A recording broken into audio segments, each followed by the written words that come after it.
Hello, you guys are going to be making a coil bowl today, which basically means you're going to be rolling out long coils and putting them together and building height with them to make a coil. Or to make a bowl, and you're going to be making patterns on your coil bowl. And on the inside, you're going to smooth it out, okay? So the first thing you're going to do is get yourself a bowl that you would like to use. Now, we don't want the clay to stick to the bowl, so we're going to use saran wrap, okay? So what I'm going to do is take the saran wrap, bring it up past this, okay? I want to try to keep it as nice and unwrinkled as possible. I'm going to push it in, okay? Again, try not to wrinkle it. Take a scissors, cut this out, okay, wrap this underneath. I'm trying to keep this as flat as I can on the inside and smooth it out, okay? Now I take it and do it the other way so that I have a crisscross of the saran wrap. If you have a garbage bag at home, that's fine too. You can just open up the garbage bag and stick this on the inside as well. So if you have some wrinkles in there, that's fine. You're just trying to smooth it out as much as you can and trying to get it to cover everything, okay? So, all right. So it looks really wrinkly, but when I touch it on the inside, it's actually quite smooth. So that's how you do that. Now I'm going to first make a bottom for this. So I'm going to take a chunk of clay and I'm going to pound it down with my palm, okay? And then I'm going to roll it out, turn it the other direction. My paper's moving. Okay, turn it the other direction. So I want to make sure that it's spreading so that it gets big enough for my circle shape. Now I'm going to take something that's round. You guys can take a bowl from your kitchen cupboard. Now I realize that this is not quite big enough, so I'm going to spread this out a little bit further in each direction. Ooh, now it's perfect. But I'm going to flip it over just so that it doesn't stick so much to the paper before I cut it out, okay? Now I'm going to take my needle tool. If you're at home, you can just use a knife, but here's the needle tool. And take it, cut it out.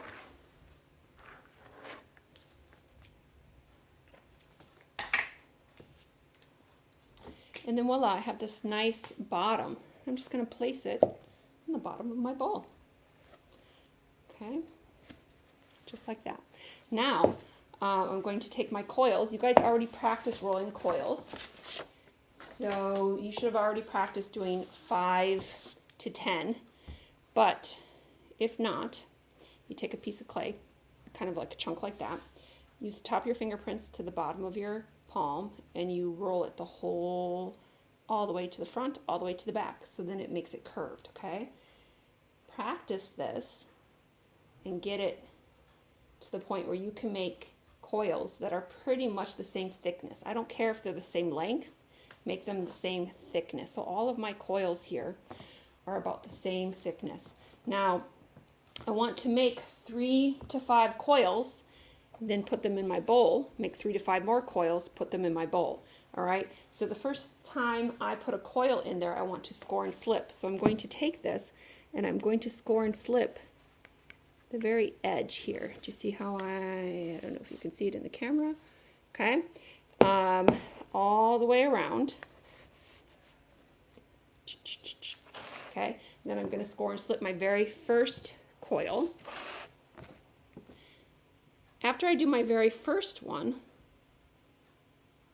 I don't have to do it any more scoring and slipping for the rest of the ones that I rolled out, okay?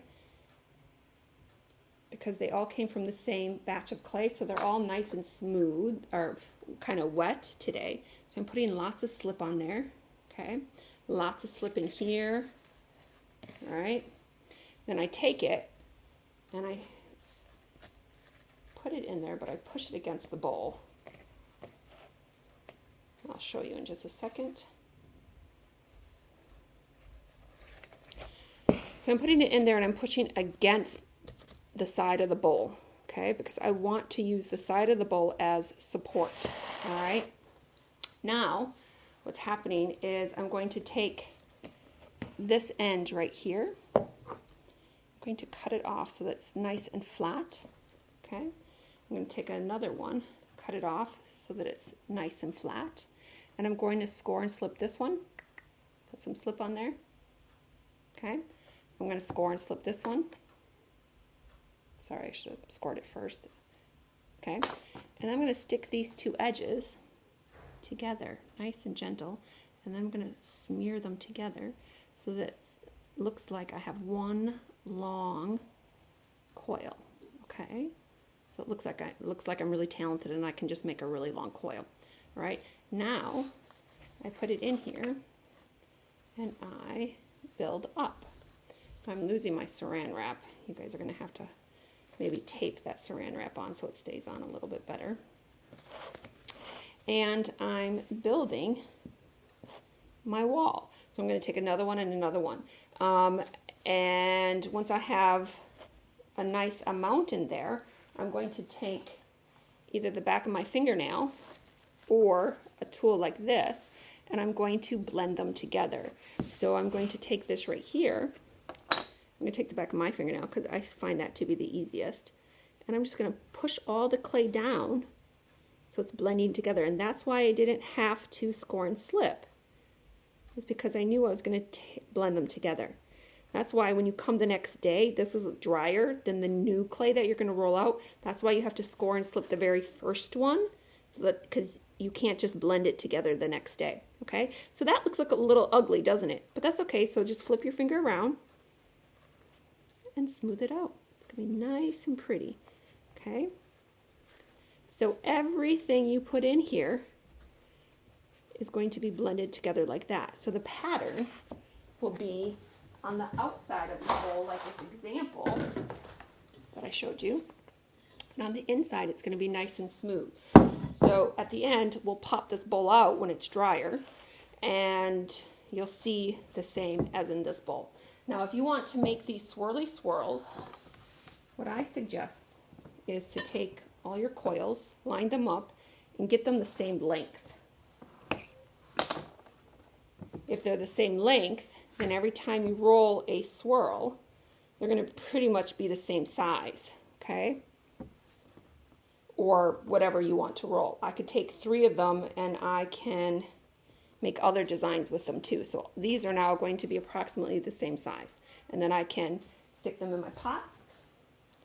Okay, I would score and slip right here the edge, score and slip the bottom, and then put it on, right? Again, score and slip here, but this time I would score and slip right here too, put them together. Then again, you're going to smear them out. You're either going to use the back of your fingernail, or you're going to take a round edge to a tool, and you can do it this way too. Some people really like the tools better than the back of their fingernail. Okay, and make sure you really get this part down here onto your coil. Okay. All right, so then after you do that, you can take like a last coil and put it on the top so you have a nice little ledge on the top of your bowl. You can take the coils and maybe break them up into a bunch of the same size little shapes, okay? And you can either make them into little pebbles like this, so then you can have a whole bunch of pebbles as one pattern. You can just keep them as this shape and have a whole bunch of fun things like that. You can take your coils. If I had 3 coils here, I could put them out and I could braid them. All right, so there's a whole bunch of fun ideas that you can do. You can roll out another slab and then use a cookie cutter and cut out a whole bunch of nice little shapes like that.